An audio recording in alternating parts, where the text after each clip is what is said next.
अच्छा, आज बात करते हैं नंबर सिस्टम पे। नंबर सिस्टम का मतलब होता है हिंदी में क्या बोलते हैं इसको, संख्या पद्धति। ठीक है ना, क्या बोलते हैं हिंदी में इसको, संख्या पद्धति। ये तुम अपने आप भी लिख सकते हो, मेरी लिखने की कोई जरूरत नहीं है इसमें। ठीक है ना। अच्छा, नंबर सिस्टम में हम क्या क्या पढ़ेंगे, सबसे पहली बात है क्या क्या पढ़ेंगे हम नंबर सिस्टम, ये तुम्हें पता होना चाहिए ना। ठीक है ना, कि क्या क्या पढ़ेंगे। अच्छा, सबसे पहले पढ़ेंगे हम क्लासिफिकेशन ऑफ नंबर। ठीक है ना, संख्याओं का वर्गीकरण। उसके बाद पढ़ेंगे हम यूनिट डिजिट के बारे में। ठीक है ना, किसके बारे में पढ़ेंगे, यूनिट डिजिट के बारे में। ठीक है ना। अच्छा, उसके बाद यूनिट डिजिट का मतलब होता है इकाई का अंक। इसका बहुत महत्व होता है मैथ में, शॉर्ट आंसर निकालने के लिए। ठीक है ना। दूसरा पढ़ेंगे फिर हम फैक्टर, जिसको आप क्या बोलोगे, गुणनखंड। गुणनखंड तो पता ही होगा थोड़ा बहुत। ठीक है ना, अगर 4 के गुणनखंड करेंगे तो क्या हो गया, 2 × 2, तो ये गुणनखंड ही हो गया। ठीक है। फिर पढ़ेंगे हम विभाजकता, जिसे डिविजिबिलिटी रूल बोलते हैं। ठीक है ना भाई, 2 से कटने वाली संख्याएं, 7 से क्या कहते हैं, 3 से, ठीक है ना, 9 से, ये इंपॉर्टेंट 11 से। ठीक है ना। अच्छा, उसके बाद पढ़ेंगे हम रिमाइंडर, शेषफल। ठीक है ना। तुम्हारे जो पेपर में आता है, पेपर में इससे ज्यादातर क्वेश्चन आ रखे। ठीक है ना। ये फैक्टर खाली गुणनखंड बोलने के लिए है, इसके अंदर चीज पढ़ोगे तो थोड़ा बहुत डिटेल जाना पड़ेगा। ठीक है ना, क्वेश्चन घूम के आता, कोई दिक्कत वाली बात नहीं, हम सब करा देंगे, टेंशन लो। तो ये जो 4-5 चीजें तुम्हें दिख रही है, तुम इसके अंदर पढ़ोगे अभी नंबर सिस्टम के अंदर। ठीक है ना। तो इसमें सबसे पहले क्या पढ़ेंगे हम आज, संख्याओं का वर्गीकरण। सिर्फ आज हम इसके बारे में ही बात करेंगे, संख्याओं का वर्गीकरण। ठीक है ना। अच्छा, संख्याएं तो सभी को लगभग पता होगी, संख्याएं क्या होती है। ठीक है ना, लगभग सभी को पता होगी संख्याएं क्या है, संख्याएं। ठीक है ना, जानते हो संख्याओं के बारे में, है क्या संख्याएं, बोलते किसको संख्याएं। ठीक है ना, संख्याएं क्या होता है, 1 2 3 4 यही तो होता है बस, 0 -1 -2 -3 यही तो होता है संख्याएं। ठीक है ना, तुम्हारे अकॉर्डिंग यही तो है संख्याएं, बाकी कुछ है संख्याएं। ठीक है ना। तो संख्याएं, इन्हीं संख्याओं के बारे में आज बात करेंगे। ठीक है, देखो मैथ में खाली यही नहीं होता कि 1 2 3 4 5 6 अनंत तक, जहां तक आदमी गिन सकता है वहां तक, या 0 फिर -1 -2 -3 ये जहां तक गिन सकता है, यही नहीं होता। मैथ में एक पॉइंट वाली संख्या भी यूज होती है नहीं होती पॉइंट वाली यूज, दशमलव वाली संख्या, फिर भिन्न वाली संख्या भी यूज होती है कि भाई 3/5 बोल दिया मैंने, होती है नहीं होती। ठीक है, फिर रूट वाली संख्या भी यूज होती है नहीं होती, रूट वाली संख्या, भाई √3 √7 √9 होती है नहीं, √9 को क्या बोलेंगे 3, √11। ठीक है, होती है ये संख्या भी। ठीक है ना। तो ये सारी संख्याएं मैथ में जो यूज होती है, अब इन संख्याओं के ना अलग अलग नाम होते हैं। ठीक है ना, अब जरूर जैसे 1 2 3 है, ये 1 2 3 4 5 6 एक टाइप की संख्या, उनको अलग नाम दिया गया। रूट वाली संख्या इनको अलग नाम दिया गया, फ्रैक्शन वाली संख्या उनको भिन्न बोला गया। ठीक है ना। तो इन संख्याओं के बारे में बात करेंगे कि कितने टाइप की संख्याएं होती है। ठीक है ना। अब देखो सबसे पहले जाते हैं संख्या। संख्या जो है ना, मैथ में संख्या सिर्फ 2 ही टाइप की है। संख्या कितने टाइप की है, सिर्फ 2 टाइप की है। कौन कौन सी है, पहला है वास्तविक संख्या और दूसरा क्या है, काल्पनिक संख्या। पहला क्या है, वास्तविक संख्या, और दूसरा क्या है, काल्पनिक संख्या। जो काल्पनिक संख्या है वो आपके सिलेबस से बाहर है। ठीक है, उसके बारे में हम चर्चा नहीं करेंगे, पर थोड़ी बहुत इंफॉर्मेशन मैं आपको दे देता हूं कि काल्पनिक संख्या क्या है। तो ध्यान से सुनो, काल्पनिक संख्या जो है ना, काल्पनिक संख्या से मतलब है, ठीक है ना, जो आपके सिर्फ कल्पना में है, जिसकी आप खाली इमेजिनेशन कर सकते हो, वास्तव में वो संख्या है नहीं है। मैथ के अंदर वास्तव में संख्या का यूज नहीं किया जाता है, सिर्फ उसको एक सोचा गया है। ठीक ना, मैथ में वो है नहीं, मैथ में उसका यूज नहीं होता है, सिर्फ उसको एक प्रकार से सोचा गया है, जो आपकी सिर्फ कल्पना में। जैसे मैं तुम में से बोल दूं किसी को, भाई आप प्राइम मिनिस्टर हो देश के, है वो प्राइम मिनिस्टर, सोचा है ना सिर्फ मैंने, ये कल्पना में, एक्चुअल में नहीं है ना, सिर्फ इस सोचने में। ठीक है ना। तो जैसे फॉर एग्जांपल मैं इसके देता हूं आपको, काल्पनिक संख्या के देता हूं। जैसे रूट में लिख दिया मैंने -7, ठीक है ना, रूट में लिख दिया -7, ये रूट में लिख दिया -7। ये जो संख्या है ये एक्चुअली में यूज है ही नहीं, मैथ के अंदर इसका यूज है ही नहीं है मैथ में। ठीक है ना। ये जो है, ये वाली संख्या जो है, ये संख्या रेखा होती है, संख्या रेखा पर ही है ही नहीं, संख्या रेखा यहाँ पे यूज होती है। ये 0 है, ये 0 यहाँ पे 1 2 3 4, ये इस लाइन पे है ही नहीं, संख्या मैथ में है ही नहीं है, वास्तव में एक्चुअल में है ही नहीं है, एग्जिस्ट ही नहीं करती। तो ये सिर्फ कल्पना में। ठीक है ना। अगर हम इसको डिसाइड करते हैं, इसके बारे में पढ़ते हैं, तो इसमें खाली ये आता है, जहाँ पे -1 अगर माइनस आता है तो -1 को हम आयोटा स्क्वायर लिखते हैं। ठीक है ना। तो तुम्हारे समझ से बाहर है ना, तुम्हें उससे पढ़ना है। ठीक है, ये तुम्हारे सिलेबस में नहीं है ना, एसएससी के सिलेबस में है ही नहीं मैथ में। ठीक है ना, ये सिर्फ बीएससी या बीटेक वाले पढ़ते हैं। ठीक है ना, ये हमारे सिलेबस से बाहर है, तो हम इसके बारे में ज्यादा चर्चा नहीं करेंगे। काल्पनिक संख्या के बारे में सिर्फ इतना पता होना चाहिए कि जो संख्याएं होती है, जो मैथ के अंदर जो संख्याएं यूज होती है, वो सबसे पहले 2 प्रकार में बांटी गई है। ठीक है ना, किस किस में बांटी गई, एक तो होगी वास्तविक, एक होगी काल्पनिक। तो काल्पनिक को हम यहाँ छोड़ देते, काल्पनिक संख्या एक्चुअल में होती नहीं, खाली वो इमेजिनेशन में, वो कल्पना में है खाली हमारे, उसको हम छोड़ देते हैं। ठीक है, बात किसके बारे में करेंगे हम? बात अभी वास्तविक संख्या के बारे में बात करेंगे। ठीक है ना, वास्तविक संख्या, रियल नंबर जिसे बोलते हैं। ठीक है ना, क्या बोलते हैं इंग्लिश में? रियल नंबर जिसे हम बोलते हैं। ठीक है ना, ध्यान रखना इंग्लिश वाले। ठीक है ना, अच्छा रियल नंबर होता क्या है? रियल नंबर, ठीक है ना, वास्तविक संख्या, किसी ने थोड़ा बहुत पढ़ा है कुछ वास्तविक संख्या? कोई बता सकता क्या है वास्तविक संख्या? इधर देखो, नहीं पढ़ा तो इधर देखो। देखो आपने अपने जिंदगी में मैथ तो करी होगी थोड़ी बहुत, स्कूल टाइम में तो करी होगी भाई। आपने अपने लाइफ में ये वाली संख्या देखी होगी, ये काउंटिंग देखी होगी, 0 1 2 3 4 5 6, जहां तक आदमी गिन सकता है, देखी होगी इस टाइप की संख्या। अच्छा आपने फिर स्कूल टाइम में इस माइनस वाली चीज भी देखी होगी कि -1 -2 -3 -4, ये भी देखा होगा स्कूल टाइम में।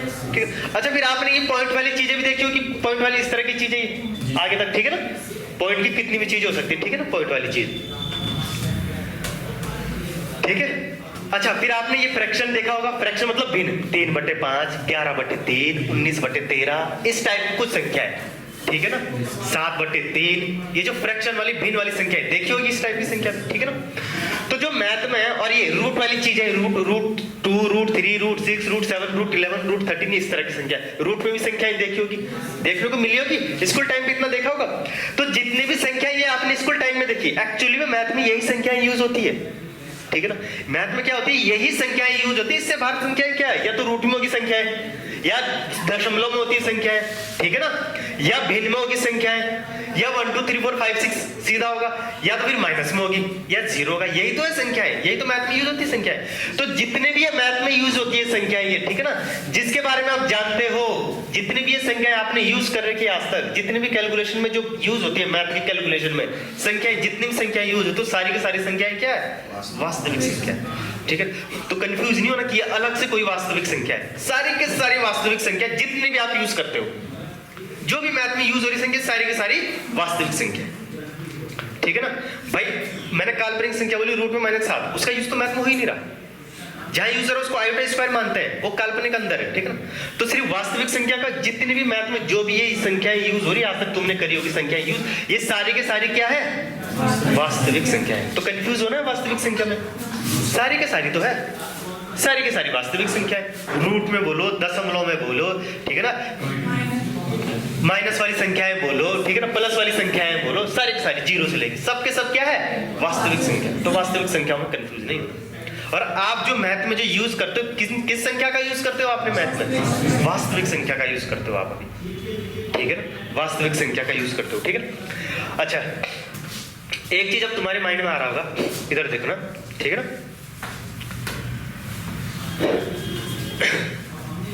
ध्यान से सुनना सब बातें। ठीक है ना, धीरे धीरे बहुत आसान आसान चीज में बताएंगे। ठीक है ना, आराम आराम से पढ़ाएंगे, कोई दिक्कत वाली बात नहीं। ठीक है, अच्छा तुम इसमें जब गौर से देखोगे ना, गौर से देखोगे तो तुम्हें दिख रही होगी ये जो 1 2 3 4, ये एक तरह की संख्या दिख रही मेरे को, ये एक तरह की दिख रही ना, ये वाली संख्या।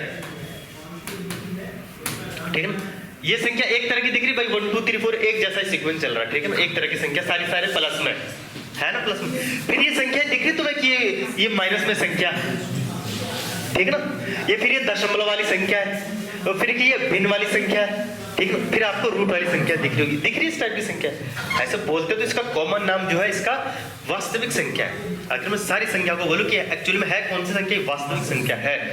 लेकिन जब तुम्हें दिख रहा है कि अलग अलग है, तो जब मैथ वालों ने ये देखा ना कि भाई ये कुछ मेरे को अलग टाइप दिख रहा है, ये अलग टाइप दिख रहा है, ये अलग टाइप दिख रहा है, तो उन्हें लगा कि अगर हमें इनको कहीं अलग से लिखना होगा कि ये √2 लिख रहा मैं, फिर हम बोले इसको क्या वास्तविक संख्या ही बोलेंगे हम इनको। ठीक है ना, तो उन्होंने क्या करा, उन्होंने जब उन्होंने देखा कि भाई सब कुछ ये अलग अलग दिख रही है, अलग अलग टाइप की दिख रही है, तो उन्होंने क्या किया, इनका सबका नामकरण कर दिया। ठीक है भाई, तुम्हारे गांव में परिवार होते हैं नाम, सारे गांव में जो सारे परिवार, उनका कॉमन नाम तो परिवार है, लेकिन क्या परिवार बोलने से क्या पहचान बन जाएगी उसकी?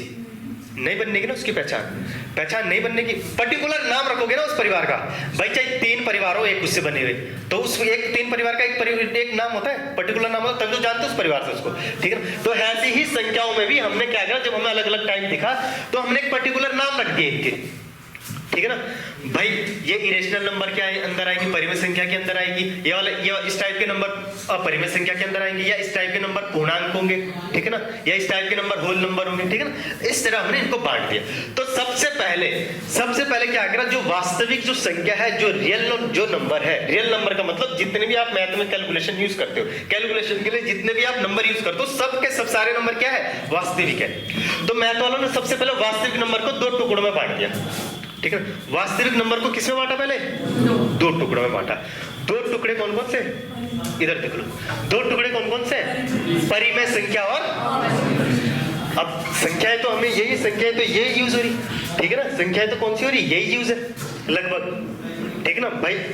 ऐसे नहीं है कि यही 1 2 3 4 यूज होगा, मतलब इस टाइप की आगे तक जहां तक काउंट कर सकते हो। फिर ये माइनस वाली है, फिर दशमलव वाली है, फिर फ्रैक्शन है, फिर रूट है। संख्या तो यही है, इन्हीं में तो बांट रखा, ठीक है, इन्हीं को तो बांट रखा परिमेय और अपरिमेय में, ठीक है। अब कौन सी परिमेय होगी, कौन सी अपरिमेय होगी, ठीक है ना। सुनते जाना, जब लास्ट में कंक्लूजन बताऊंगा तो बहुत ईजी हो जाएगा, ठीक है ना। फिर टेंशन लेने की जरूरत नहीं, बिल्कुल याद हो जाएगा तुरंत, ठीक है ना। आज मैं इसका कंफ्यूजन ही दूर कर दूंगा, ठीक है। अच्छा, सबसे पहले बात कर लेते हैं परिमेय संख्या क्या है, ठीक है। जितनी भी आपको संख्याएं देखिए, उनमें से कौन सी परिमेय संख्या होगी, ठीक है ना, और कौन सी अपरिमेय संख्या होगी, ठीक है। तो परिमेय संख्या किसे बोलते हैं, परिमेय संख्या से मतलब होता है ऐसी संख्या है जिसे हम P/Q के रूप में लिख सकते हैं, ठीक है ना।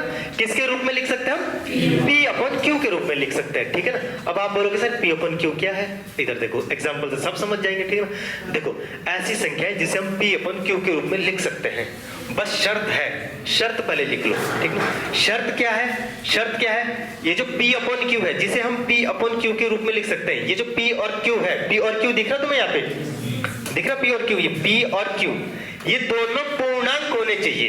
क्या होने चाहिए, पूर्णांक होने चाहिए, इंटीजर होने चाहिए। शर्त है आपके सामने, ठीक है ना भाई। आप रेशनल नंबर या परिमेय संख्या किसे बोलेंगे, जिसे हम P/Q के रूप में लिख सकते हैं। शर्त क्या है यहाँ पे, P और Q दोनों के दोनों क्या होने चाहिए, पूर्णांक। अब आप बोलोगे सर पूर्णांक क्या है, देखो पूर्णांक क्या है, पूर्णांक कुछ नहीं, काउंटिंग है, 0 1 2 3 4 5 6 -1 -2 -3। ये पूर्णांक का मतलब होता है जो पूर्ण नंबर है, कंप्लीट जो नंबर है, दशमलव में नहीं, पूर्ण जो नंबर है, जैसे 2 3 4 कंप्लीट नंबर है ना। अच्छा, पूर्ण अंक का मतलब होता है, डेफिनेशन में भी छुपा हुआ है, पूर्ण अंक, कंप्लीट जो नंबर है, दशमलव वाला नहीं चाहिए, कंप्लीट नंबर चाहिए, 1 2 3 4 ये वाला, 0 -1 -2 सब इंटीजर है, ठीक है। अभी हम उसके बारे में आगे चर्चा करेंगे, पूर्णांक के बारे में, ठीक है। देखो, पूर्णांक से मतलब होता है, मैं तुम्हें यहाँ भी बता देता हूँ, ठीक है ना, आगे भी डिस्कस होगा, ठीक है। पूर्णांक से मतलब होता है ये संख्या रेखा होती, थोड़ी बहुत अगर पढ़ी होगी किसी ने, 1 2 3 4 ये ऐसे आगे चलता रहेगा, ठीक है ना। इधर -1 इधर -2 ये -3 ऐसे होता है, ठीक है। ये तो सब के सब क्या है, ये पूर्णांक होता है, ये पूर्णांक सारा के सारे क्या है, ये इंटीजर है, ठीक है ना। अच्छा, इसके बारे में भी आगे भी चर्चा करोगे, टेंशन लेने की जरूरत नहीं। अच्छा, P और Q क्या होने चाहिए, आपके पूर्णांक होने चाहिए, इंटीजर होने चाहिए, और Q does not equal to 0 होना चाहिए। मतलब Q जो नीचे जो Q आएगा, ये P/Q लिख रहे हो ना, ये जो Q है, ये Q 0 नहीं होना चाहिए, ठीक है ना, ये 0 नहीं होना चाहिए, क्योंकि मैंने बोला ना कि P और Q क्या होना चाहिए, इंटीजर होना चाहिए। अब 0 भी तो इंटीजर आ रहा है, 0 भी इंटीजर में आता है, लेकिन इसमें कंडीशन दे दी फिर से कि जो Q है, Q क्या नहीं होना चाहिए, 0 नहीं होना चाहिए, 0 के बाद कुछ भी होना चाहिए, ठीक है ना, 0 नहीं होना चाहिए। अगर 0 हो जाएगा तब तो वो इनडिफाइन हो जाएगा, ठीक है ना, और इनडिफाइन तो रेशनल नंबर में आता ही नहीं है, ठीक है ना, वो भी चर्चा करेंगे, टेंशन लेने की उसकी बात नहीं है, ठीक है ना। अच्छा, P और Q क्या होने चाहिए, इंटीजर होने चाहिए। अच्छा, एग्जांपल बताएं तुम्हें, एग्जांपल क्या है, देखो अब एग्जांपल में फोकस कर लो, ठीक है ना। ये समझ गए P और Q क्या होने चाहिए, पूर्णांक होने चाहिए, कंप्लीट नंबर होने चाहिए, ठीक है ना। अच्छा, एग्जांपल देख लो, सबसे पहले P/Q के रूप में होना चाहिए, जैसे मैंने लिख दिया यहाँ पे 3/5, ये P/Q के रूप में तो है या नहीं, P/Q के रूप में, तो ये क्या हो जाएगा, ऐसा नंबर, फ्रैक्शन वाला नंबर क्या हो जाएगा, रैशनल नंबर हो जाएगा, नहीं हो जाएगा। अच्छा, इसका आगे एग्जांपल दे सकता हूँ, ठीक है ना, मैंने लिख दिया आगे, ठीक है ना, कुछ भी अपॉन में होना चाहिए, मैंने लिख दिया 19/13, ये भी तो एक रेशनल नंबर है। मतलब यहाँ से ये पता चला जो फ्रैक्शन होगा क्या होगा, रेशनल नंबर होगा, जो भिन्न होगा वो क्या है, ये भी कंफर्म हो गया हमारे पास, जो भिन्न होगी वो क्या है, रेशनल नंबर, ठीक है ना। अच्छा, P और Q इंटीजर बोला है, तो ये चीज माइनस में तो हो सकती है, माइनस के 5/3 में इसको लिख सकते हैं हम, मतलब जो माइनस वाली चीज है वो भी क्या होगी, परिमेय संख्या होगी, ये भी बात कंफर्म होगी, ठीक है ना। अच्छा, आगे अगर मैं इसको ऐसे लिख दूं और एग्जांपल लिख दूं, इसको लिख दूं, ये -4 लिख दूं, क्या -4 रेशनल नंबर है या नहीं है, रेशनल नंबर है। अब बोलोगे सर P/Q के रूप में कैसे लिख रहे हैं हम इसको, भाई जिसके मल्टीपल मल्टीपल में कुछ नहीं होता उसके मल्टीपल में क्या होता है? अच्छा, जिसके अपॉन में कुछ नहीं होता उसके अपॉन में क्या होता है? 1। तो क्या इसके अपॉन में 1 नहीं आ गया? मैंने तो खाली q does not equal to 0 बोला है, 1 थोड़ी बोला। तो यानी अगर गिनती आ गई मेरे पास, इसी को मैं कैसे लिख सकता हूँ? 3, या इसी को मैंने ये लिख दिया, ठीक है ना, 625 ये नंबर लिख दिया, ये भी क्या हो जाएगा आपके पास? अच्छा, यहाँ से एक बात चल गई, अगर भिन्न हो गया आपके पास, चाहे माइनस में चाहे प्लस में हो, क्या वो भी? अच्छा, आपके पास अगर कोई सा नंबर होगा, काउंटिंग वाला नंबर होगा, चाहे पॉजिटिव हो चाहे क्या हो, नेगेटिव हो, वो भी क्या होगा? रेशनल नंबर, ठीक है ना। अच्छा, आगे अब बात करते हैं, ठीक है ना। अच्छा, काउंटिंग भी हो गई आपके पास, क्या क्या थी? काउंटिंग तो होता है, दशमलव होता है, रूट वाली चीज होती है, ठीक है। अच्छा, काउंटिंग भी होगी, फ्रैक्शन भी होगी, ठीक है ना। अच्छा, जब fraction counting fraction rational number है, परिमेय संख्या है, तो ध्यान रखना एक बात, ठीक है ना। अगर मैं इसको ऐसे लिख दूं 0.333, क्या ये रेशनल नंबर है या नहीं? रेशनल नंबर है। कैसे है? इधर देखो। अच्छा, इसका मतलब 0.33 का मतलब पता क्या? 1/3 है इसका मतलब। 0.33 का मतलब पता क्या है? 1/3 है उसका मतलब, ठीक है ना। तुम यहाँ से दशमलव उठा के नीचे क्या लगाओगे? उतनी जीरो। जैसे मैं ये लिखूंगा यहाँ पे 0.0625, ये लिख दिया मैंने 0.0625। अच्छा, ये इसके दिख रहा है? दिख रहा? इसके दूसरा यूज करूं? दिख रहा है इसके? कलर चेंज कर दो ना। अच्छा, 1-2 दिन थोड़ा बहुत आपको एडजस्ट करना पड़ेगा, इस बोर्ड के साथ आदत नहीं है मेरे को, ठीक है ना। थोड़ा बहुत तो एडजस्टमेंट करना पड़ेगा, दोनों में भर देता हूं, ठीक है ना। रेड वाला ये बढ़िया चलेगा ना, ठीक है ना। 1-2 दिन लगेगा टाइम थोड़ा मेरे को एडजस्ट होने के लिए, ठीक है। अच्छा, अगर मैं ये बात कर लूं इसकी 0.625, क्या ये रेशनल नंबर है या नहीं है? Rational number. कैसा है रेशनल नंबर?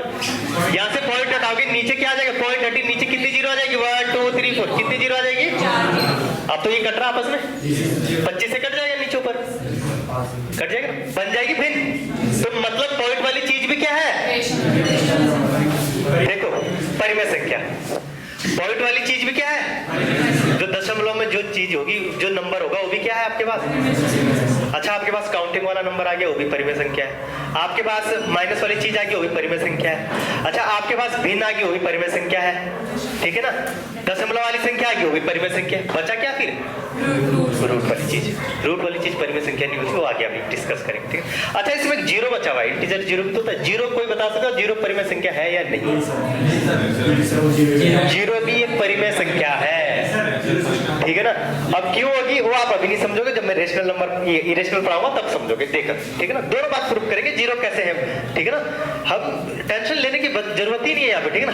हर जो डाउट होगा सब कुछ सॉल्व कराया जाएगा, ठीक है ना। क्या हो गया इसको? अलग ही स्लाइड बन गई क्या? बैक आ जाए, ठीक है ना। अच्छा, ये सिस्टम है इसमें, ये वाला है।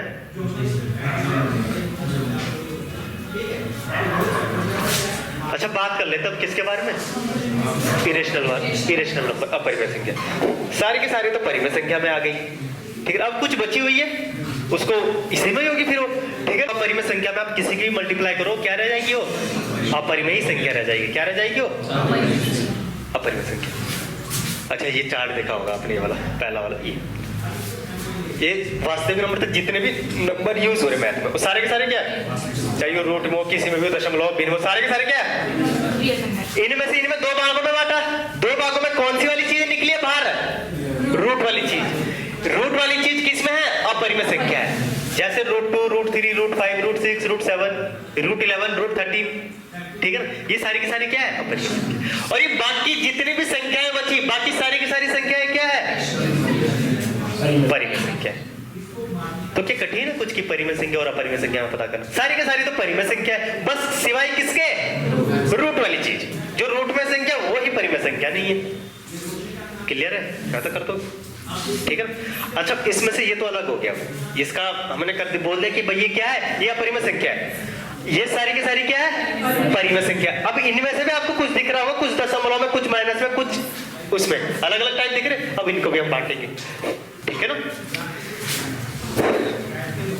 जब रिवाइज करोगे घर पे तो बिल्कुल अच्छे से आ जाएगा, ठीक है ना। क्लियर है? वास्तविक संख्या सबसे पहले क्या है कि संख्याएं कितने टाइप की होती है? 2 टाइप की होती है, वास्तविक और एक इमेजिनरी। इमेजिनरी आपके उसमें है नहीं, वो एग्जिस्ट करती नहीं, तो उसको हमने पढ़ना नहीं। फिर क्या हो जाएगा? फिर वास्तविक संख्या। वास्तविक संख्या सारी की सारी संख्याएं क्या है? जो भी आप यूज करते हो, जो भी संख्याएं यूज हो रही, ठीक है ना, वो सारी की सारी क्या है? वास्तविक संख्याएं हैं। फिर वास्तविक संख्याओं को जब हमने गौर से देखा तो उसमें कुछ अलग अलग दिखी हमें। तो वास्तविक संख्याएं फिर कितने टाइप की होती है? 2 टाइप की होती है। कौन कौन सी होगी? परिमेय होगी और सारी की सारी संख्याएं परिमेय है। जितनी वास्तविक संख्या आ रही थी सारी की सारी परिमेय, सिवाय किसके?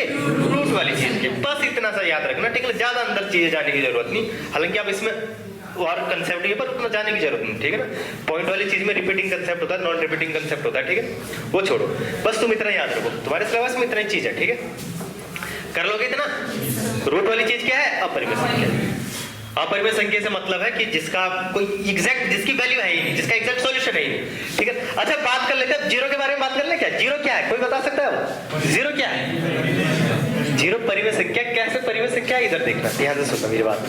अच्छा, जीरो लिखोगे आप, जीरो के नीचे कुछ नहीं है तो क्या है तो पी ओपन क्यू के रूप में, और इसका आंसर भी फिक्स है। क्या है इसका आंसर? जीरो ही। आंसर फिक्स है ना, जीरो। ऐसा तो है नहीं कि भाई इनफाइनाइट तक आपको पता ही नहीं है इसका आंसर। आंसर क्या है? जीरो। तो जब जिसका हमें फिक्स वैल्यू पता है तो वो नंबर क्या है? फिर रेशनल नंबर है, फिक्स है या नहीं? तो जीरो भी क्या है? एक रेशनल नंबर है। क्लियर है बात? होगी, ठीक है ना? तसल्ली होगी ना?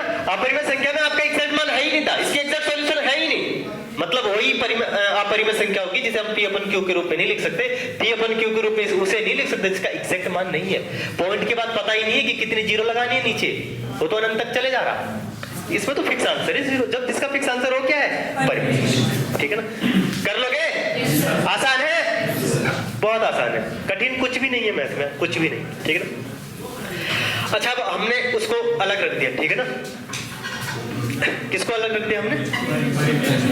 अपरिमेय संख्या को अलग रख दिया, क्योंकि पता चल गया ना रूट वाली चीजें क्या है, वो अपरिमेय संख्या है। बाकी जो संख्या है बची थी, बाकी सारी की सारी क्या है? परिमेय संख्या है वो। और उसमें क्या, उसमें तो अलग अलग दिख रहा था, कुछ माइनस वाली चीज थी, कुछ प्लस वाली चीज थी, पॉइंट वाली चीज थी या नहीं थी? तब उसको भी देखना पड़ेगा, ठीक है ना? अब जैसे होता है ना कि आप मैप को जूम करते हो, कुछ और दिखता जाता है और उसके अंदर दिखता जाता, ऐसी चीज है ये भी, ठीक है ना? आप देखो इसमें रेशनल नंबर का मतलब परिमेय संख्या, ठीक है ना? सारी के सारी संख्याएं क्या? परिमेय संख्या है, सिवाय किसके? रूट वाली चीज के, ठीक? इतना याद रखना है सर, और कुछ नहीं रखना है, ठीक है ना? अच्छा, रेशनल नंबर भी जो है ना 2 टाइप के होते हैं। कौन कौन से होते हैं? एक होता है पूर्णांक और एक होता है, ठीक है ना? एक होता है क्या? पूर्णांक, और एक होता है क्या? फ्रैक्शन, ठीक है ना? अच्छा, पूर्णांक किसे बोलते हैं? ठीक है ना? पूर्णांक किसे बोलते हैं? फ्रैक्शन तो तुम्हें पता है, फ्रैक्शन के बारे में मेरे बताने की जरूरत नहीं। फ्रैक्शन क्या है? जैसे पीछे लिखे, ये फ्रैक्शन वाली वैल्यू थी, ये 19/13 ये फ्रैक्शन वाली वैल्यू थी। डेसिमल से मतलब होता है दशमलव, फ्रैक्शन का मतलब होता है भिन्न। क्या होता है? थोड़ा बहुत इंग्लिश में पता होना चाहिए। इसका मतलब होता है दशमलव, ठीक है ना? अच्छा, दशमलव वाली चीजें भी तुम्हें पता होगी, 0.33, ठीक है ना, या 0.0625 या 4.5, ये सारी जिनकी वैल्यू आप निकाल सकते हो, जिसे आप अपन क्यू के रूप में लिख सकते हो, ठीक है ना? जैसे 0.333 कुछ है ना, ये 0.33 जो है ना, ये आगे तक चलता जाएगा, लेकिन इसका ये रिपीटिंग इसलिए आता है क्योंकि 1/3 होता है इसका फ्रैक्शन वैल्यू, ठीक है ना? तो सिर्फ तुम्हें जो याद रखना है इरेशनल नंबर और सिर्फ रूट वाली चीज याद रखना कि अपरिमेय जो संख्या वो कौन सी है? रूट वाली चीज है, ठीक है ना? बाकी सारी की सारी संख्या क्या है? अच्छा, यहाँ देखो फ्रैक्शन, तुम इसको डिसाइड कर सकते हो। भैया वाला नंबर दिखा आपको अभी तक, कहाँ कराया था मैंने? इधर देखो, ठीक है ना? अच्छा, ये थे, इसमें से बोल सकते हो ना, ये चीज तो हमने हटा दी, परिमेय संख्या है, ये परिमेय संख्या ये थी ना सारी, इसमें से तो ये भिन्न वाली चीज है, दशमलव वाली चीज, फिर ये माइनस वाली, फिर ये इस वाली, तो अलग अलग करेंगे ना, इसको भी नामकरण करेंगे ना, इसका भी, ठीक है ना? करेंगे इसका भी नामकरण। तो तुम्हें अलग से दिख रही होगी भिन्न वाली चीजें, तो भिन्न और दशमलव वाली चीजें तो तुम्हें दिख रही होगी। एक्चुअली में जो भिन्न है ना वो दशमलव ही है एक जगह, ठीक है ना? उसको दशमलव में, जब उसको सॉल्व करोगे तो दशमलव में आती हो, ठीक है ना? तो ये चीजें तो आपको अलग से दिख रही है भिन्न, इसको आप बोल सकते हो भिन्न, ठीक ना? तो इसके बारे में बताने की कोई जरूरत नहीं, बताने की जरूरत है क्या इसके बारे में? दशमलव वाली संख्या तो तुम्हें पता है, ठीक है ना?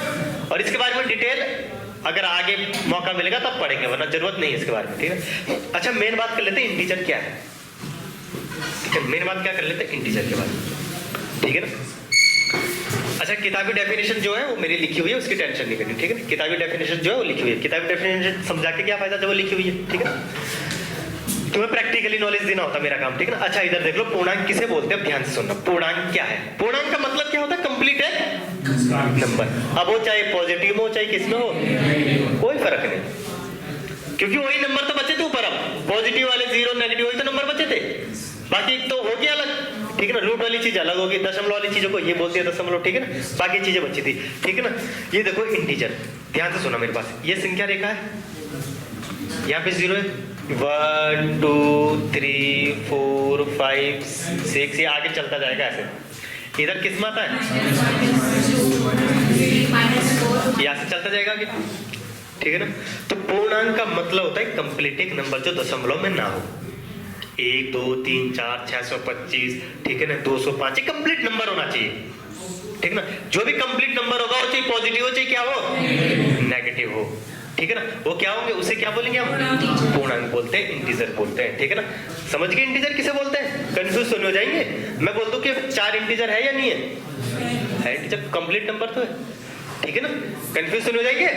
अच्छा ठीक है, पूर्णांक के बारे में बात होगी, ठीक है ना। पूर्णांक क्या हो, चाहे पॉजिटिव लो चाहे नेगेटिव लो, दोनों के कंप्लीट नंबर होना चाहिए। और इसमें शामिल क्या है, एक और जीरो शामिल क्या है इसमें, तो 0 भी एक क्या है, पूर्णांक है। 0 भी क्या है, एक पूर्णांक है, ठीक है ना। 0 भी पूर्णांक है।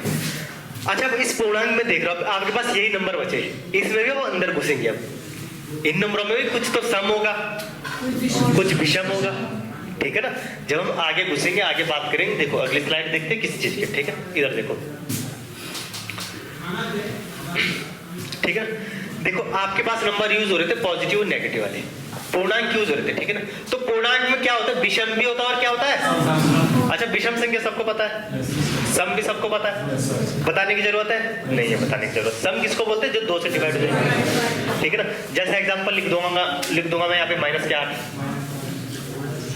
2 से डिवाइड हो तो है या नहीं, ये सब इंटीजर तो है, ये कंप्लीट एक नंबर इंटीजर भी है, वास्तविक संख्या तो है ही है, ठीक है ना, इंटीजर भी है ये, ठीक है ना।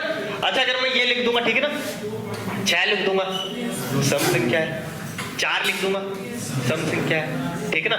10 लिख दूंगा, सम संख्या, यही तो सम संख्या। और विषम संख्या क्या बोलते हैं, जो 2 से डिवाइड करते हैं, ठीक है ना। 3 चाहे माइनस में हो चाहे प्लस में हो,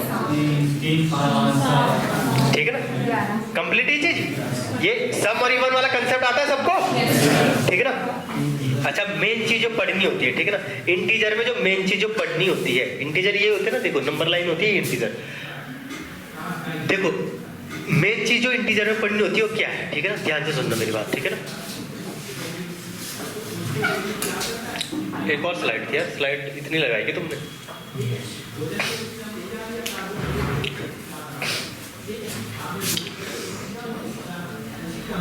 इधर देखना, जो मेन चीज जो इंटीजर में होती है, ठीक है। इंटीजर में ये तो पता है सबको, कंप्लीट एक नंबर है, तो उसमें हमें ये भी पता है कि भाई कौन सा सम होगा कौन सा विषम होगा, ये भी तुम जानते हो, कौन सा इवन है कौन सा ऑड है, ये भी तुम जानते हो, ठीक है। इंटीजर में 2 चीजें होती है, ठीक है ना। भाई इंटीजर ये चीज बता रहा था मैं तुम्हें, इंटीजर के बारे में ये चीज बता रहा था, ठीक है ना। दूसरा वो ले लेते हैं यहाँ पे,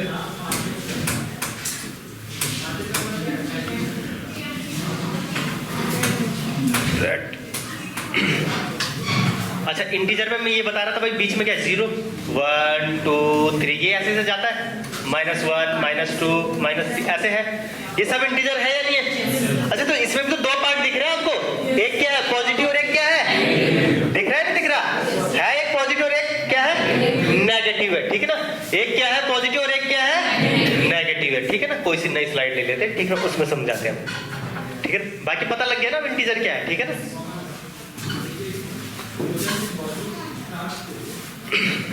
इधर देखना, ठीक है ना।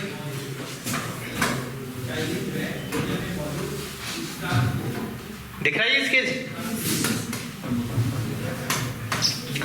अच्छा देखो ये क्या है, नंबर लाइन 0 है, 1 है, 2 है, 3 है, 4 है, 5 है, ये ऐसे चलता जाएगा, ठीक है ना। इसका कोई अंत नहीं है, ठीक है ना। ये -1 -2 -3 -4 ये ऐसे ऐसे क्या चलता जाएगा, ठीक है ना। क्लियर है बात, ठीक है। अच्छा 2 पार्ट दिख रहे इसमें, एक तो ये दिख रहा आपका और एक क्या दिख रहा ये दिख रहा। वैसे तो 3 पार्ट दिख रहे मेरे को, कौन कौन से दिख रहे? जीरो भी दिख रहा। भाई जीरो को क्या पॉजिटिव नेगेटिव बोल सकते हो? ना वो पॉजिटिव है ना वो नेगेटिव है, ठीक है ना, वो जीरो है सिर्फ, ठीक है ना। उसने अपने आप को नहीं बोला है कि मैं पॉजिटिव मैं नेगेटिव, वो जीरो है सिर्फ, ठीक है ना। तुम पॉजिटिव लगाओ तब भी जीरो है, नेगेटिव लगाओ तब भी जीरो है तो जीरो ही, नील है बिल्कुल वो, ठीक है ना, कुछ नहीं उसका वो। फिर ऐसे तो दिख रहे 3 पार्ट, लेकिन ऐसे क्या होता है पॉजिटिव नेगेटिव पार्ट है, ठीक है ना। तुम 3 समझ लो तुम, ठीक है ना, कि 3 पार्ट है इसके, पॉजिटिव पार्ट है, नेगेटिव पार्ट और क्या है, सॉरी पॉजिटिव पार्ट है, नेगेटिव पार्ट और क्या है, 3 पार्ट है। इंटीजर कितने पार्ट में डिवाइड है? 3 पार्ट में डिवाइड, ठीक है ना। अच्छा यहाँ पे हम नेगेटिव वाले को थोड़ा बहुत इग्नोर कर देते हैं, क्या कर देते हैं हम? इग्नोर कर देते हैं नेगेटिव वाले पार्ट, ठीक है ना। अच्छा चीज बताना, एक चीज ध्यान से सुनना, ठीक है ना।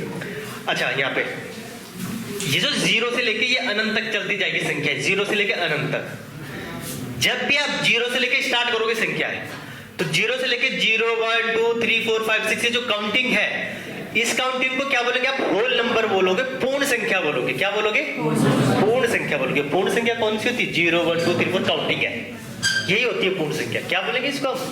पूर्ण संख्या। जहां 0 इंक्लूड हुआ उसको क्या बोलेंगे? पूर्ण संख्या बोलेंगे। पूर्ण संख्या होगी मतलब 0 से लेके, जिसे आप होल नंबर बोलते हो इंग्लिश में। क्या बोलते हो? होल नंबर, ठीक है ना। लिख देता हूं यहाँ पे, ये है होल नंबर। हिंदी में लिख लोगे पूर्ण संख्या, होल नंबर हिंदी में बोलते हैं इसको पूर्ण संख्या, ठीक है ना। अच्छा ये देखो, अभी 1 से स्टार्ट हो रही है, 1 से काउंटिंग स्टार्ट हो रही, 1 से काउंटिंग स्टार्ट हो रही, इसको बोलेंगे हम नेचुरल नंबर। क्या बोलेंगे इसको? Natural number. क्या बोलेंगे? प्राकृतिक संख्या। क्या है? प्राकृतिक संख्या। ये प्राकृतिक की देन है हमें काउंटिंग। जो काउंटिंग है ना 1 2 3 4 5 6 ये सब के सब क्या है? प्राकृतिक की देन है। तो ये 1 2 3 4 काउंटिंग प्राकृतिक। लेकिन जब 0 इंक्लूड हो जाएगा तो संख्या क्या बन जाएगी? जब हमें ये लिख के आएगा कि 0 1 2 3 4 डॉट डॉट डॉट, ये संख्या बोलो क्या है? Whole number. इसको आप होल नंबर बोलते हो। होल नंबर में आपका 0 भी काउंट होता है, ठीक है। और नेचुरल नंबर में क्या होते हैं आपके पास? ठीक है ना। तो अगर होल नंबर बोल दिया जाए, ठीक है ना, कि 0 होल नंबर है या नहीं, तो हाँ जी 0 क्या है? होल नंबर के अंदर आता है, ठीक है ना। और नेचुरल नंबर में क्या आता है? 1 से लेके 1 2 3 4 1 2 3 4 जो भी जितनी भी काउंटिंग है, काउंटिंग के अंदर जितने भी नंबर है सब के सब क्या है? नेचुरल। क्या है? प्राकृतिक संख्या है, ठीक है ना। अच्छा इवन और ऑड तो तुम जानते ही हो, ठीक है। अभी नेचुरल नंबर है ना ये, अब इसके अंदर भी हम अंदर घुसेंगे, इसमें भी आपको कुछ प्राइम दिखता है, ठीक है ना, कुछ कंपोजिट दिखता है, जिसे आप अभाज्य संख्या बोलते हो, अभाज्य संख्या बोलते हो। अंदर घुसोगे आप थोड़ा और, ठीक है ना। बहुत आसान चीज है, कुछ भी कठिन कुछ भी नहीं है, ठीक है ना, कुछ कठिन नहीं है। अभी जैसे क्लास ओवर हो जाएगी तुरंत आसान लग जाएगा तुम्हारे, ठीक है ना, ठीक है ना। फिर से हम रिकॉल कर देंगे इसको, ठीक है। अच्छा ये सारे के सारे नेचुरल नंबर है। और नेचुरल नंबर भी 2 टाइप के होते हैं। इसमें जो 1 2 3 जो काउंटिंग यूज होती है ना, जैसे यहाँ दिख रहा था 2, फिर 3 दिख रहा, फिर 5 दिख रहा, 4 दिख रहा, ये भी एक टाइप है। इनका भी नामकरण कर रखा, ठीक है ना, कि अगर इस टाइप के नंबर है तो उनको ये बोला गया, इस टाइप के नंबर है तो इनको ये बोला गया, ठीक है ना। दिमाग आप तो बहुत मैथमेटिक्स कहाँ पे कहाँ का दिमाग लगा रहे हैं, ठीक है ना। क्यों नेचुरल नंबर भी रख देते, क्या जरूरत है आगे पढ़ने की? हमें भी नहीं पढ़ना पड़ता है ना। तो कोई बात नहीं, अब जब पढ़ आ रखा है तो पढ़ लेते हैं, ठीक है ना। इधर देखो,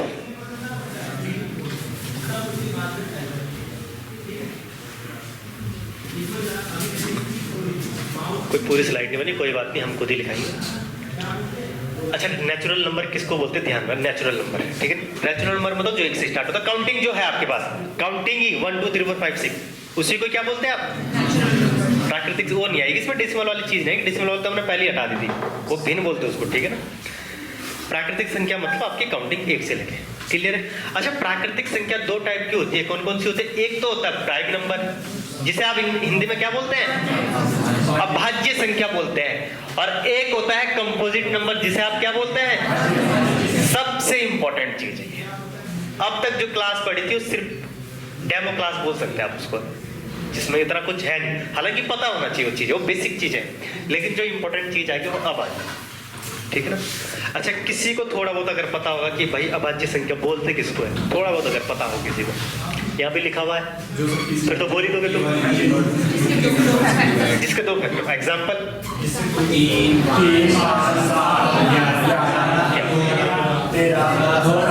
तुम तो बहुत तेज हो यार, तुम्हें तो ज्यादा बताना ही नहीं, ठीक है ना। एसएससी ज्वाइन कर लो ना कल से। बहुत बढ़िया, वेरी गुड, बहुत बढ़िया, ठीक है ना। अच्छा, अभाज्य संख्या मतलब होता है, प्राइम नंबर मतलब होता है ऐसी संख्या, ठीक है ना, ऐसी संख्या जो या तो एक से कटती हो या खुद से कटती हो। मतलब जो एक या तो एक के टेबल में आ रही होगी या फिर खुद के टेबल में आ रही होगी। ऐसी संख्या जो या तो एक से कट रही हो या तो उसी को आप क्या बोलते हो? अभाज्य संख्या बोलते हो। अभाज्य संख्या बोलते हो उसको, क्या बोलते हो आप? जो या तो एक से कटेगी या तो खुद से कटेगी। अब ऐसी कौन सी संख्या, या तो एक से कटेगी या तो एक से या तो फिर खुद से कटेगी। ऐसी कौन कौन सी संख्या हो सकती? मतलब एक और या एक या खुद से, एक और खुद होगा, ठीक है ना। एक या नहीं होगा यहाँ पे, एक और खुद। एक से कटेगी और खुद से कटेगी, बहुत अंतर होता है एक और या में, ठीक है ना। एक से और खुद से, मतलब एक और खुद का मतलब दो चीजें यूज हो रही। मतलब ऐसी संख्याएं, किताबी डेफिनेशन के बारे में बात करूं मैं, ऐसी संख्याएं जिनके खाली कितने गुणनखंड हो? दो ही गुणनखंड हो, जिनके केवल दो ही गुणनखंड हो। एक तो खुद एक होगा, एक तो एक होगा, दूसरा खुद वो होगा जो नंबर है। फॉर एग्जाम्पल मैं अगर तुम्हें दे दूं, फॉर एग्जाम्पल के लिए बात करूं तो क्या है? जैसे मैंने बोल दिया 2, क्या 2 कोई 2 अभाज्य संख्या है या नहीं है? कैसे अभाज्य? क्योंकि इसके क्या है, इसके कितने फैक्टर है? या तो एक है या तो फिर खुद क्या है, दो ही कम दो ही तो, मतलब ये 2 के टेबल में आएगा। अभाज्य संख्या का मतलब होता है 2 के ही टेबल में आएगा, या तो 1 के टेबल में आ रहा होगा या तो फिर खुद के टेबल में आ रहा होगा, ठीक है ना। या तो 1 के टेबल से कटेगा या तो फिर किस टेबल से कटेगा? खुद के टेबल से कटेगा। क्लियर है बात? अच्छा, फिर इसके बाद क्या बोलूं मैं? 3 में भी क्या होता है? एक और क्या बाकी टेबल में आता है? फिर इसके बाद कौन सा ऐसा नंबर है? 5, या तो 1 या तो फिर 5, दो ही फैक्टर तो है इसके। फिर इससे अगला कौन सा है? 7 का भी ऐसे। फिर अगला कौन सा है? मुझे लगा 9 बोलोगे। 11, ठीक है। फिर कौन सा आगे? 13, 17, ऐसे ही चलता जाएगा आगे, ठीक है। ये तुम जानते हो, ठीक है ना। ऐसे तुम ये जानते हो, ठीक है ना। आज एक होमवर्क दूंगा तुम्हें घर के लिए, करके लाना हो, ठीक है ना। क्लियर है बात, ठीक है ना। अच्छा, एक क्या अभाज्य संख्या है? एक क्यों नहीं अभाज्य संख्या? बोल तो चाहिए एक क्यों? एक अभाज्य संख्या है, सोच लो ना जरा। एक अभाज्य कंडीशन के हिसाब से सोच लो भाई। अभाज्य संख्या होती है जिसके 2 गुणनखंड हो, वो तो या खुद के टेबल में आनी चाहिए या तो एक के टेबल में आनी चाहिए। मतलब 2 गुणनखंड होने चाहिए उसके, उसका एक ही गुणनखंड है। जब उसका एक ही गुणनखंड है तो ये अभाज्य संख्या की कंडीशन से तो बाहर होगी। तो इसका मतलब क्या हो? अभाज्य संख्या से सीधा आउट होगी। मतलब ना तो अभाज्य संख्या ना वो आगे बनेगी कुछ, ठीक है ना। आगे भी क्यों नहीं बनेगी पता लग जाएगा। मतलब एक क्या है, कंफर्म पता चलेगा कि एक क्या है? अभाज्य संख्या नहीं। देख लो ना तुम, एक तो एक ही की टेबल मारी, क्या कौन सा और दूसरा कौन सा फैक्टर बनाए हम उसका? दूसरा कौन सा गुणनखंड बनाए भाई? क्योंकि अभाज्य संख्या तो वही होती है जो 2 के टेबल में आ रही हो, या तो 1 के टेबल में आ रही हो या तो खुद के टेबल में, सॉरी एक के टेबल में आएगी और खुद के टेबल में आएगी। और या नहीं, ऐसे नहीं कि एक और दोनों होने चाहिए, 2 गुणनखंड होने चाहिए, ठीक है। ऐसी संख्या जिसके 2 गुणनखंड हो उसे क्या बोलेंगे आप? कर लोगे अभाज्य संख्या, छाट लोगे। सबसे इंपॉर्टेंट चीज है ये, इसी के क्वेश्चन आगे आगे इसी पे ही क्वेश्चन बनेंगे आगे। कर लोगे चीजें, बहुत आसान चीज है। अच्छा, इसमें ना एक नोटिस करने वाली बात है जो मैं आपको बता देता हूँ, जो एग्जाम में बहुत यूज होती है, ठीक है ना। एग्जाम से एग्जामिनर पूछ लेता हूँ उसमें से। अगर मैं तुम्हें ऐसे बोल दूं यहाँ पे कि सबसे छोटी अभाज्य संख्या कौन सी है? सबसे छोटी अभाज्य संख्या कौन सी है? 2। ध्यान से सुनो मेरी बात। सबसे छोटी अभाज्य संख्या क्या है? 2। सबसे छोटी विषम अभाज्य संख्या क्या है? इंपॉर्टेंट चीज है। सबसे छोटी विषम अभाज्य संख्या बोल रहा हूं, विषम कौन सी है? ठीक है ना। एक चीज नोटिस करने वाली है इसमें, एक चीज नोटिस करने वाली क्या है? जितने भी आपको जो ये नंबर दिखेंगे ना, ये जो अभाज्य संख्याएं दिखेगी आपको, ये सारी के सारी विषम होगी सिवाय एक को छोड़ के। एक कौन सी संख्या होगी? 2 को छोड़ के सारी के सारी संख्याएं क्या है? विषम संख्याएं होगी सारी की सारी। तुम लगा के देख लेना, सारी की सारी संख्याएं क्या है? विषम। मतलब 2 ही इसमें क्या होगी? सम संख्या होगी, ठीक है ना, इवन होगी। 2 ही इसमें क्या होगी? सम संख्या होगी, ठीक है ना। क्लियर है बात? कर लोगे? हाँ, ये पूछा जाता है भाई। और आसान चीज है या कठिन चीज है कुछ? बहुत सा आसान चीज है, ठीक है। अभाज्य संख्या में कौन सी संख्या सम संख्या है? 2। बहुत इजी सी, ठीक है ना। अच्छा, एक चीज और नोटिस करने वाली है इसमें, ये तो चलो सम संख्या है, ठीक है ना, इकलौती सम संख्या है ये अभाज्य संख्या में, ठीक है ना, अकेले छोड़ के बिचारी, ठीक है ना। और 2 अभाज्य संख्या सम होने के बावजूद भी अभाज्य संख्या क्यों है, तुम्हें मैंने बता दिया क्यों, क्योंकि इसके कितने गुणनखंड हो रहे? तो जब जिसके 2 गुणनखंड हो रहे हो अभाज्य संख्या है, डेफिनेशन ही इसकी है, ठीक है ना। डेफिनेशन इसके, क्योंकि 1 और 2 के सिवाय किसी के टेबल में नहीं आ रहा, ठीक है ना। अच्छा, अब एक चीज और नोटिस करने वाली है, एक चीज ये तुम देख रहे हो यहाँ पे, ये गौर से देखना इस चीज को। 3, 5, 7, ये तीनों लगातार विषम संख्याएं हैं। भाई 3 के बाद विषम संख्या कौन सी है? 3 के बाद विषम संख्या कौन सी है? 5 के बाद कौन सी है? लगातार है, लगातार है, ठीक है। और तीनों क्या है? विषम तो है, और तीनों के तीनों क्या है? अभाज्य संख्या है या नहीं है, ठीक है ना। एक चीज नोटिस करने वाली है, ठीक है ना, ये तीनों के तीनों क्या है? लगातार विषम संख्या है, और तीनों के तीनों क्या है? लगातार अभाज्य संख्या है। भाई 3 के बाद अभाज्य संख्या कौन सी है? 5 ही तो है। 5 के बाद अभाज्य संख्या कौन सी है? 7। मतलब ऐसी 3 लगातार संख्या है जो अभाज्य भी हो और विषम भी हो। ये ऐसी 3 लगातार विषम संख्याएं जो अभाज्य हो, वो कौन सी है? 3। इकलौता सेट है ये पूरे, उसमें पूरे अभाज्य संख्याओं तुम लिखोगे ना, आगे तक लिखते जाओगे, घर में आ जाएगा, सुबह से लेकर शाम तक बैठ जाओगे, ठीक है ना, जिनके 2 ही गुणनखंड होंगे। इकलौता सेट मिलेगा ये ऐसा जिसमें 3 लगातार विषम संख्याएं भी है और तीनों लगातार क्या है? पूछ लेता आपसे क्वेश्चन कि 3 लगातार विषम संख्याएं जो अभाज्य भी हो, ऐसी 3 लगातार संख्याएं बोलो जो विषम भी और क्या हो? अभाज्य भी। तो कौन सी है? घर पे लिख दोगे अपने आप, ठीक है। लगातार 3 विषम अभाज्य संख्या है, लगातार 3 विषम अभाज्य संख्या है, यहाँ पे लिख देना। या लिख दूं मैं? लिख दूं मैं? लिख दो यार खुद ही, ठीक है ना। ये तीनों के तीनों है, तीनों के तीनों क्या है? लगातार या क्रमागत जिसको बोलते हैं आप, ठीक है ना। लगातार 3 विषम अभाज्य संख्या, विषम अभाज्य संख्या, अभाज्य संख्या है, ठीक है ना। ये याद रखना, ये बहुत नोटिस करने वाली बात है। ये तो सबको पता चलेगा कि सबसे छोटी विषम अभाज्य संख्या कौन सी है? सबसे छोटी विषम अभाज्य संख्या कौन सी है? 3। हाँ 2 बोलो तुम, है ना, वो दिख नहीं रही क्यों सम है।